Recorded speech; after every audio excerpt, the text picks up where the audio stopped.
حج معلوم مہینے ہیں، اس کا مطلب یہ ہے کہ حج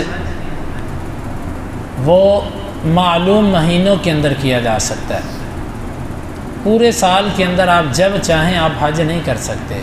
نماز، روزہ، زکوٰۃ، اسی طرح شہادتین، اسلام کے چاروں ارکان، اس کے لیے آپ شریعت نے آپ کے لیے وقت رکھا ہے، آپ جب چاہیں اس کو ادا کر سکتے ہیں۔ صرف ایک رمضان ہے کہ اس کے روزے ایک مہینے کے اندر ہی ادا کرنے ہیں، اور دوسرا حج ہے کہ اس کو اس کے وقت کے اندر ادا کرنا ہے۔ حج معلوم مہینے ہیں۔ یہ مہینے کون سے ہیں؟ اس میں علماء کے دو اقوال ہیں۔ ایک قول یہ ہے کہ یہ پورے 3 مہینے ہیں، شوال، ذوالقعدہ اور ذوالحجہ، یعنی جیسے رمضان ختم ہو، شوال شروع ہو تو حج کے مہینے شروع ہو گئے۔ یہ پورے 3 مہینے، پورا شوال، پورا ذوالقعدہ اور پورا ذوالحجہ، یہ پورے 3 مہینے۔ دوسرا قول جمہور کا ہے، یہ والا قول جو ہے وہ امام شافعی رحمہ اللہ کا ہے۔ دوسرا قول جو ہے وہ جمہور کا ہے، وہ یہ کہتے ہیں کہ حج 2 مہینے پورے اور ذوالحجہ کے پہلے 10 دن، شوال، ذوالقعدہ پورے 2 مہینے اور ذوالحجہ کے پہلے 10 دن، یہ حج کے ہیں۔ وہ کہتے ہیں کہ کبھی کبھار ایسے بھی ہوتا ہے کہ 3 کا لفظ بولا جاتا ہے لیکن عدد 3 پورے نہیں ہوتے، 3 سے کچھ کم ہوتے ہیں، 2 پر بھی جمع کا لفظ بول دیا جاتا ہے۔ بہرحال واللہ عالم بالصواب، جمہور کے اگر عبداللہ بن عباس رضی اللہ عنہ کا قول تو یہی ہے، وہ ترجمان القرآن تھے، وہ یہ کہتے تھے کہ یہ 2 مہینے اور 10 دن ہے۔ اب اس اختلاف سے حاصل کیا ہوتا ہے؟ اس اختلاف کا حاصل یہ ہے کہ مثال کے طور پہ اگر کسی بندے کو کسی عذر کی وجہ سے حج کے اعمال میں سے کوئی عمل رہ گیا، مثلا 10 ذوالحجہ کو 4 کام کرنے تھے، جمرات کو رمی کرنی تھی، سر منڈوانا تھا، قربانی کرنی تھی، طواف کرنا تھا، اگر ان میں سے اس کا کوئی عمل رہ گیا کسی عذر کی وجہ سے،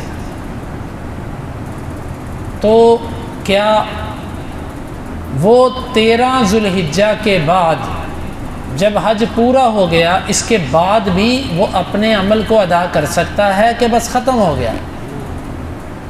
جو علماء یہ کہتے ہیں نا کہ 2 ماہ اور 10 دن، ان کا تو مطلب پھر یہی ہے کہ حج کے دن ختم ہو گئے، اب حج کا کوئی رکن ادا نہیں ہو سکتا۔ اور جو علماء یہ کہتے ہیں کہ پورے 3 مہینے، وہ یہ کہتے ہیں کہ کیا جا سکتا ہے۔ مثلا ایک عورت ہے، وہ ایام مخصوصہ میں مبتلا ہو گئی، 10 ذوالحجہ کو اس نے کنکریاں بھی مار لیں، قربانی بھی کر لی، اپنے بال بھی کٹوا لیے، اب اس کا طواف افاضہ رہ گیا، بیت اللہ کا طواف کرنا، اب وہ نہیں جا سکتی بیت اللہ کیونکہ وہ پاکی کی حالت میں نہیں ہے، تو اب یہ 6 یا 7 دن اس کو انتظار کرنا پڑے گا۔ اب جو علماء یہ کہتے ہیں کہ 3 مہینے پورے حج کے مہینے ہیں، وہ کہتے ہیں کہ کوئی بات نہیں، اگر اس کو یہ دن 10 ذوالحجہ کو شروع ہوئے، جو پہلا دن تھا یعنی کہ عید کا، اس دن اس کو حیض شروع ہوا تو ظاہر ہے وہ 6 سے 7 دن جائے گا، 16 سے 17 ذوالحجہ تک اس کی یہ بیماری جا سکتی ہے، تو وہ کہتے ہیں کوئی بات نہیں، وہ 18 کو جا کے کرتے۔ کیوں؟ اللہ نے کہا کہ 3 مہینے حج کے ہیں، تو عذر کی وجہ سے اگر حج کا کوئی عمل رہ گیا تو وہ اس میں جا کے کر لو۔ اسی طرح وہ کہتے ہیں کہ اگر کسی بندے کا کسی عذر کی وجہ سے سر منڈوانا رہ گیا، یا کسی وجہ سے کسی بندے کی قربانی، وہ کہتے ہیں کہ الغرض ان کاموں میں سے اگر کوئی عمل کسی عذر کی وجہ سے رہ گیا اور وہ عذر شرعی ہو، واقعتاً عذر بنتا ہو، تو وہ کہتے ہیں پھر بعد میں بھی ہو سکتا ہے، جیسے وہ عذر ختم ہو وہ ہو سکتا ہے۔ جس طرح کہ حدیث میں آتا ہے کہ من نام عن الصلاۃ او نسیہا فلیصلی اذا ذکر، جو سویا رہ گیا یا جو بھول گیا اس کو جب یاد آئے وہ اسی وقت نماز پڑھے۔ کیوں؟ جب اس کو یاد آیا یا جب وہ بیدار ہوا اب وہ چیز اس کے اوپر فرض ہو گئی۔ اسی طرح جب کوئی بندہ معذور ہے تو شریعت کا حکم اس سے اٹھ جاتا ہے، جیسے ہی اس کا عذر ختم ہوتا ہے شریعت کا حکم اس کے اوپر پھر آ جاتا ہے۔ تو وہ کہتے ہیں لہٰذا وہ معذور تھا تو ان 3 مہینوں کے اندر یعنی کہ ذوالحجہ کا پورا مہینہ اس میں شامل ہے۔ واللہ اعلم بالصواب۔ ویسے اگر دلائل کو دیکھا جائے تو دلائل کے اعتبار سے پہلے والی بات زیادہ راجح معلوم ہوتی ہے کہ 2 مہینے اور 10 دن۔ اس کی وجہ یہ ہے کہ ترجمان القرآن ابن عباس رضی اللہ عنہ اور اسی طرح جابر بن عبداللہ اور اسی طرح اور کئی صحابہ کرام اور سارے ائمہ اور ان کا مذہب یہی ہے۔ واللہ عالم بالصواب۔ باقی رہی بات کسی عذر کی وجہ سے لیٹ ہونا، تو عذر کی وجہ سے لیٹ تو ہو ہی سکتا ہے، یہ کوئی بڑی بات نہیں ہے۔ جب کسی بندے کا عذر ہی ہے، جو علماء یہ کہتے ہیں کہ حج کے 3 مہینے ہیں، اگر کسی بندے کا عذر اتنا لمبا ہو جائے کہ وہ ذوالحجہ بھی پورا گزر جائے تو پھر وہ کیا کرے گا؟ پھر وہ محرم میں جائے گا کہ نہیں جائے گا؟ تو عذر اس کو لے کر گیا، وہ جان بوجھ کر تو نہیں گیا۔ تو جب عذر ہے تو عذر تو پھر اس کو محرم ذوالحجہ بھی کراس کروا سکتا ہے۔ تو لہٰذا یہی بات واللہ عالم دل کو لگتی ہے کہ 2 ماہ اور 10 دن۔ ایک دوسرا مسئلہ یہاں پر یہ ہے کہ ایک بندے نے احرام باندھ لیا شوال سے بھی پہلے حج کے لیے، کیا یہ عمل درست ہے؟ مثال کے طور پہ کچھ لوگ ایسے ہوتے ہیں وہ دور دراز کے علاقوں سے جاتے ہیں۔ آج کل تو کیفیت بدل چکی ہے کہ لوگ ہوائی سفر کرتے ہیں، وگرنہ جب لوگ اپنی سواریوں پہ جاتے تھے تو بعض لوگوں کو بڑا بڑا لمبا وقت لگتا تھا، جس طرح آج بھی کئی لوگ پیدل جا رہے ہیں۔ کچھ ایسے بھی 1-2 لوگوں کے بارے میں سنا کہ وہ پیدل جانا ہے، وہ ابھی سے انہوں نے سفر شروع کر دیا۔ اور بعض ایسے ہیں جو سائیکل پہ جاتے ہیں، بعض ایسے ہیں جو کہتے ہیں ہم موٹر سائیکل پہ جائیں گے، یعنی کہ وہ ایک انفرادی طریقے سے، خیر اگر ان کے دلوں میں تعظیم ہے اور وہ اس نیت سے جاتے ہیں تو ان کو اس کا اجر ملے گا۔ ویسے اللہ کے نبی صلی اللہ علیہ وسلم نے ایک بندے کو پیدل جاتے دیکھا تھا تو آپ نے فرمایا تھا کہ سوار ہو جائے اس کے اوپر۔ اس نے کہا اللہ کے رسول یہ تو ذبح کرنے کے لیے، آپ نے تیسری دفعہ اس پہ فرمایا وَيْلَكَ ارکب، تیرے لیے افسوس ہو، سوار ہو جا۔ اور ایک عورت نے نظر مانی تھی کہ اللہ کے رسول میری صحابی آئے، اللہ کے رسول میری بہن نے نظر مانی ہے کہ وہ پیدل چل کے طواف کرے گی، آپ نے فرمایا اس سے کہو کہ وہ سوار ہو جائے۔ یہ تکلف ہے، اللہ کے نبی صلی اللہ علیہ وسلم نے اسے پسند نہیں کیا، لیکن بہرحال پھر بھی اگر کوئی نظر مان لیتا ہے، اگر کوئی یہ کرتا ہے تو گناہ اس میں نہیں ہے، لیکن یہ کوئی پسندیدہ امر نہیں ہے، اس میں تکلف کا پہلو غالب ہے۔ اور واللہ عالم اس میں بعض دفعہ نیت کا بھی کچھ دکھلاوا اور یہ چیزیں بھی اس میں داخل ہو جاتی ہیں، اللہ تعالیٰ بہرحال دلوں کو جانتا ہے۔ تو وہ لوگ اگر اپنے گھروں سے اپنے علاقوں سے چلیں اور وہ 2 ماہ 3 ماہ 4 ماہ پہلے ہی احرام باندھ لیں، کیا یہ عمل درست ہے؟ تو اس سلسلے میں بھی علماء کے 2 موقف ہیں۔ جمہور یعنی کہ امام ابو حنیفہ، امام احمد بن حنبل اور اسی طرح جو ہے وہ امام مالک، یہ سب کے سب اسی بات کے قائل ہیں کہ وہ جب مرضی پورے سال میں جب مرضی حج کے لیے احرام باندھ لیں۔ لیکن امام شافعی رحمہ اللہ اور قرآن کا ظاہر اور ادلہ اس بات کی طرف ہے کہ نہیں، اگر کسی بندے نے شوال سے پہلے حج کے لیے احرام باندھا تو وہ اس کا احرام شمار نہیں کیا جائے گا، جب حج کا موسم آئے گا اس سے کہا جائے گا دوبارہ احرام میقات سے جا کے باندھو۔ یہی بات درست ہے۔ الحج اشہر معلومات فمن فرض فیہن الحج، پس جس بندے نے حج کو لازم کر لیا، لازم کرنے کا مطلب ہے کہ اس نے ارادہ کر لیا اور احرام باندھ لیا، چاہے اس کا حج فرضی ہو چاہے نفلی ہو، جب اس نے نیت کر لی، احرام باندھ لیا اور تلبیہ کہہ دیا، اب اس کے لیے لازم ہے کہ وہ اپنا حج پورا کرے جیسے مرضی۔ جس نے ان مہینوں میں حج کو فرض کر لیا فلا رفث، وہ رفث نہیں کرے گا۔ رفث کہتے ہیں کسی بھی شہوت والے عمل کو، یعنی کہ ایک ہوتا ہے عمل اپنی بیوی کے ساتھ کوئی ایسا عمل کرنا کہ جو انسان کو جو ہے وہ جماع کی طرف لے کر جائے، اور ایک ہوتا ہے ایسی بات کرنا، اس میں بات بھی شامل ہے۔ حتیٰ کہ اہل علم نے لکھا کہ اگر وہ یہ کہتا ہے نا کہ ہم ایام حج کے بعد ملیں گے، تو یہ بھی اہل علم نے رفث کے اندر اس کو شمار کیا، یعنی جب اس نے احرام باندھ لیا، احرام کی حالت میں وہ چلا گیا، اب کسی قسم کا شہوت والا عمل، چاہے وہ عمل زبان کا ہو چاہے وہ عمل اعضاء کا ہو، یہ جائز نہیں ہے اس کے لیے۔ ولا فسوق، فسوق کی تفاسیر اہل علم نے مختلف کی ہیں۔ اس میں جامع معنی یہ ہے کہ کسی قسم کی نافرمانی، کسی بھی قسم کی نافرمانی جو احرام کی حالت میں کی جائے وہ فسوق کے اندر شامل ہے، یعنی جن چیزوں سے روکا، اگر کوئی بندہ ان چیزوں کو کرتا ہے تو یہ بندہ فسوق کے اندر شامل ہے۔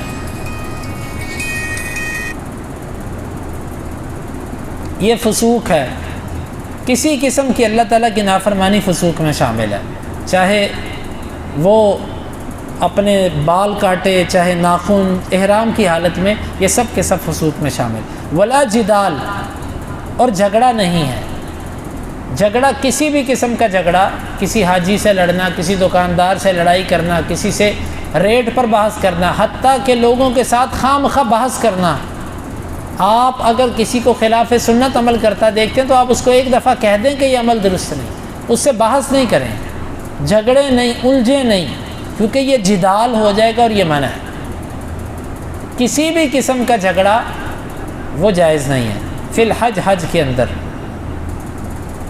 حدیث کے اندر آتا، آپ صلی اللہ علیہ وسلم نے فرمایا من حج فلم یرفث ولم یفسق او کما قال راجع کیوم ولدتہ امہ، جس نے حج کیا اور اس کے حج کے اندر نہ کوئی شہوت والا عمل تھا اور نہ اس کے حج کے اندر کسی قسم کی نافرمانی تھی، یہ حج سے یوں پلٹے گا جیسے اس دن تھا جس دن اس کی ماں نے اس کو جنم دیا۔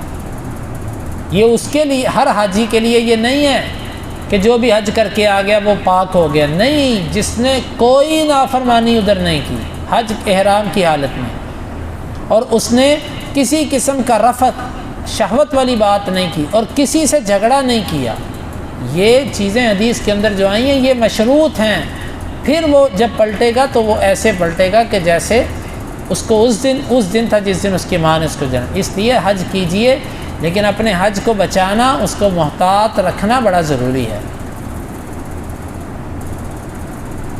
بعض اہل علم کہتے ہیں کہ جھگڑا کرنا تو منع ہے، لیکن البتہ کسی کو حق مارا جا سکتا ہے، جس طرح ابو بکر صدیق رضی اللہ عنہ نے اپنے غلام کو مارا تھا، اس نے اونٹ گم کر دیا، ایک اونٹ تھا ان کا، اور ابو بکر صدیق رضی اللہ عنہ اور غلام اسی پر تھے، اور اس نے وہ بھی گم کر دیا۔ ابو بکر نے کہا اونٹ لے کر آؤ، کہتا ہے وہ تو گم ہو گیا۔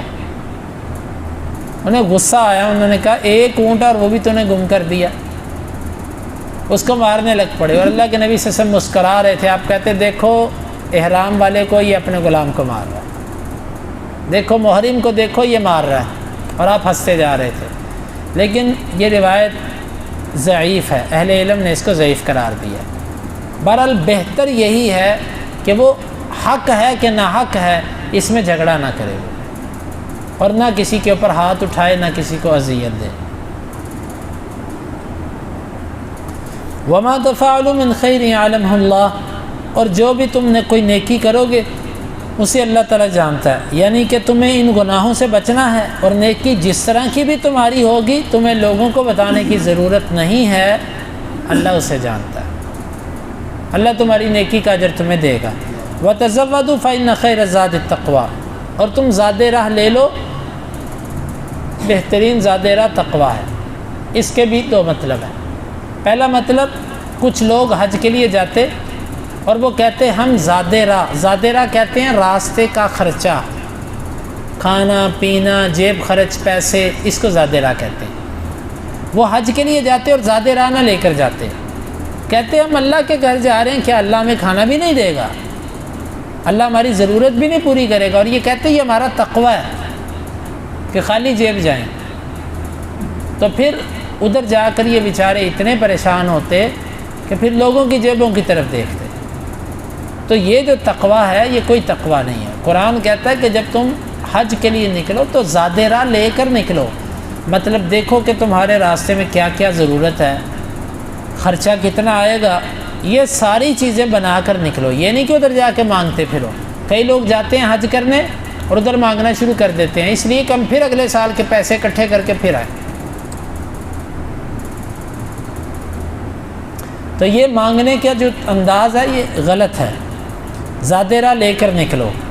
ہاں جب دنیا کی ضرورت کی چیزیں تم لوگے تو ایک بات یاد رکھنا، بہترین زاد راہ وہ ہے کہ جو تمہارے آخرت کے سفر کے کام آ سکے، کیونکہ یہ جو حج کے لیے تم لے کر جاؤ گے نا خرچہ مرچہ، یہ سب چیزیں راستے کے دنیا کے سفر کے لیے ہیں، اور ایک سفر وہ ہے جو تم آخرت کے لیے کر رہے ہو، اس کے لیے ایک الگ زاد راہ ہے۔ وہ کیا ہے؟ وہ تقویٰ ہے۔ دنیا کا زاد راہ تو سارے لے جاتے ہیں، لیکن اصل زاد راہ حج کے لیے جو لے کر جانا ہوتا ہے نا، تقویٰ، یہ بہت کم لوگ لے کر جاتے ہیں۔ لوگ ایک ایک چیز ضرورت کی لے کر جاتے ہیں اور وافر لے کر جاتے ہیں کہ کہیں کمی نہ آ جائے۔ اگر ہم لوگ اکثر لوگ کچھ نہیں لے کر جاتے تو وہ تقویٰ نہیں لے کر جاتے۔ تقویٰ کیا ہوتا ہے؟ اللہ کا ڈر، اللہ کا خوف، یہ تقویٰ ہے۔ ہر چیز میں اللہ تعالیٰ کا خوف اور ڈر۔ فرمایا کہ بہترین زاد راہ وہ ہے جو تقویٰ ہے، اللہ کا ڈر۔ پھر جب یہ تمہارے اندر ہوگا، نہ رفث ہوگا، نہ فسوق ہوگا، نہ جدال ہوگا۔ واتقون یا اولی الالباب، اور اے عقلوں والو مجھ سے ڈر جاؤ۔ اس میں اشارہ اس بات کی طرف ہے کہ اللہ سے ڈرنا عقل مندوں کا کام ہے، اور جو اللہ سے نہیں ڈرتا وہ عقل مند نہیں ہے، کیونکہ اگر وہ عقل مند ہوتا تو رب سے ڈر جاتا کہ اس کا رب کتنا بڑا ہے۔ اللہ تعالیٰ سے دعا ہے اللہ تعالیٰ ہمیں اس آیت مبارکہ کو سمجھنے کی اور عمل کی توفیق عطا فرمائے۔